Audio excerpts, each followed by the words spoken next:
from nextlevelguitar.com. David is, where is David? That's what you're probably wondering right now. San Diego. David's in San Diego, but more importantly, he's behind the camera and he's put me to work showing off my my oddball collection of guitars. What I have for you today is a Mosrite M88 model made in 1988.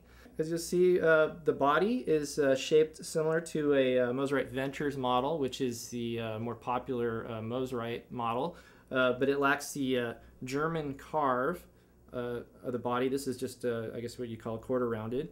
And it also lacks the pick guard that you would normally find on a Ventures model. Everything's stock on this guitar, the way I bought it. You have the Mosrite knobs, which are very unique to Mosrite. The little M on them. You have the Moseley vibrato with the roller bridge. And we have Mosrite of California single coil pickups in white, which is most Mosrites you come across, you'll see these are normally black, so this is kind of rare. Very hot pickups, very fat, overwound single coil pickups. We have a nice sparkle blue finish, which is started to lacquer a little bit, or started to crack a little bit. Check in places. Thank you, David. Moving on to the neck, you'll see we have a maple fretboard, but what's interesting is it's sandwiched. It's a maple neck, and then there's like a piece of rosewood in between, and then you have the maple fretboard, which is kind of a neat feature. Also, you'll notice the position markers. Normally you'd have a single one down and then two here, but you'll notice the Mosrite has 2, 2, 2, 2, and 3. Also, the fretboard is lacquered, kind of like you'd probably find on like a maple neck Telecaster, which is kind of different. Moving a little further up the neck, come to the 0 fret, and this is about the most exaggerated example I've ever seen of a 0 fret. In fact, when I played with other people, it screwed them up, them trying to figure out what chords I was playing, because they thought that there were extra frets going on here. But you have the nut here, and then the actual strings are resting on this first fret, so it gives you really low action, and it's not something you see too often, the kind of 0 fret. And you can see also the sandwich of the rosewood and the maple here. Moving down to the headstock, we have the split key tuners, which are Mosrites are known for having. You'll see the decal, 1988, showing the year it was made. And here's the money shot. We have the signature of Semie Moseley. He's the builder of Mosrite guitars, and these later guitars, I find them kind of special because I feel that they were more hand built by Semie. The early Ventures models are more desirable, but they were factory built, and I can't imagine he had too many people working for him in his Jonas Ridge, North Carolina plant when he was building these guitars. Turning to the back of the headstock, we have it's signed again by Semie Moseley, and then it says Mosrite Forever in 1988. And all the guitars in this series, the M88 series, were signed by Semie Moseley.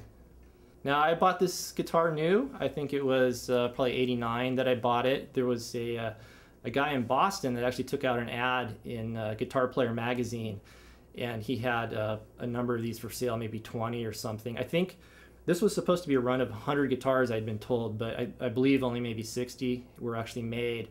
The highest serial numbers I've seen have been kind of mid-50s, so pretty limited guitar. Anyways, I was a starving college student at the time, and saw pictures of this guitar and really wanted it, and saved up all I could and ended up buying it. And you'd be probably disgusted to know that I think it was $650 plus shipping for the guitar back then, and now that I imagine it's worth a little bit more than that. Okay, I also have pamphlets or paperwork that came with the guitar from 1988. We got a picture of Semie Moseley there himself holding a M88 model, and a young chap looks very happy to be playing his Mosrite M88. I imagine that's probably Semie's nephew or somebody. You You can tell they didn't have a lot of money just by looking at the layout of this thing. It's kind of a little low budget, but very cool nonetheless. Inside, we have, in addition to the M88 model, which is the one that I'm showing you, they had a Ventures model at that time, and here's a picture of that. And then here's some of the detail shots of the M88 with the body and the headstock being signed on front and back. And it shows the Jonas Ridge, North Carolina address. And there's another picture. This picture is kind of neat because it shows a hardtail tailpiece that looks very similar to the Moseley vibrato, but it's sand cast and it's actually a hardtail. And I'd be interested to know whatever happened to that particular guitar and how many they made with that tailpiece.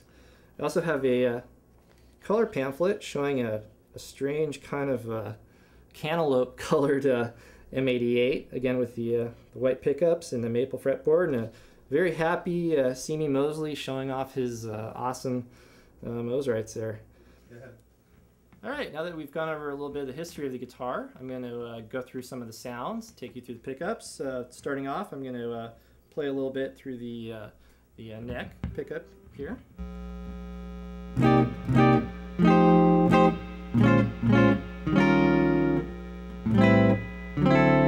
Very nice, round, fat, jazzy kind of sound. A little bit of a buzz there going, but go for the neck pickup here. Definitely more jangly.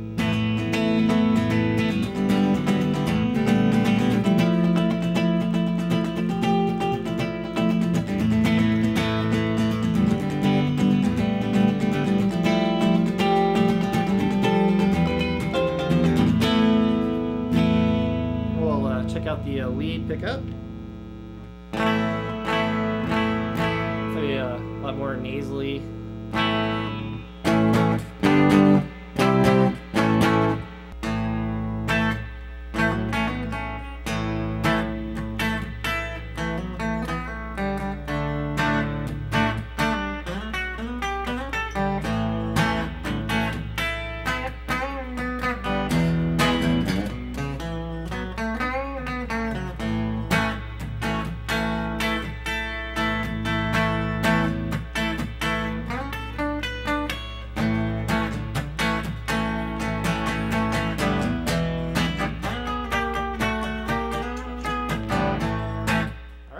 Thanks a lot for joining me and letting me show off my Mosrite here. Thanks to David, and be sure to check out nextlevelguitar.com and be sure to watch our YouTube site. And we're going to have a lot more of vintage guitar, vintage amp, vintage effect reviews coming your way. And thanks for joining us.